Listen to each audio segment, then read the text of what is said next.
ಇಲ್ಲಿ ನನ್ನ ಮನಸ್ಸನ್ನ ಮೊದಲು ಸೆಳೆದಿತ್ತು ಯಾವುದಂದ್ರೆ ಇಲ್ಲಿನ ಬಿಸಿ ಬಿಸಿ ಮಸಾಲೆ ದೋಸೆ. ಅಲ್ಲಿ 1000 ಜನ 3000 ಜನ ಎಲ್ಲರಿಗೂ ಕೂಡ ಅಂತ ಮಸಾಲೆ ದೋಸೆ ಬಡಿಸಿದ್ದು ನನಗೆ ತುಂಬಾ ಖುಷಿ ಕೊಡ್ತು.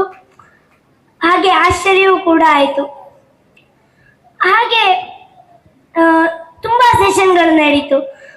Drawing, crafting, daily art, dancing, singing, ಹೀಗೆ ತುಂಬಾ ಇದೆಲ್ಲ ಬಂತು. ಆಗ ನನಗೆ ಇಷ್ಟವಾಗಿದ್ದು ಯಾವುದಂದ್ರೆ ಫೈರ್ ಇಂಜಿನ್ ಪ್ರತ್ಯಕ್ಷತೆ. ಅದು ನಮಗೆ ತುಂಬಾ ಮಜಾ ಕೊಡ್ತು. ಹಾಗೆ ನಾನು ಯಕ್ಷಗಾನ ಕಲಿತಾ ಇದ್ದೀನಿ ಕಿಶೋರ್ ಕುಮಾರ್ ಅವರ ಬಳಿ.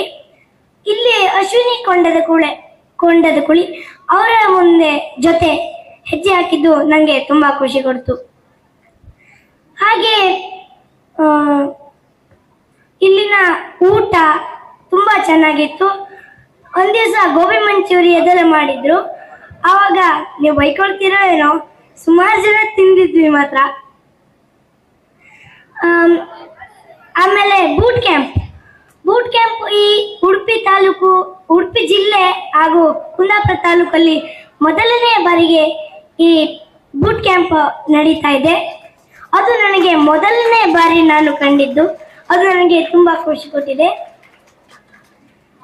ಹಾಗೆ ಬೇರೆ ಬೇರೆ ತರದ ಆಕ್ಟಿವಿಟಿ, ಗೇಮ್ಸ್ ಇದೆಲ್ಲದನ್ನು ನಮಗೆ ಅವಕಾಶವನ್ನು ಕೊಟ್ಟಿದ್ದಾರೆ.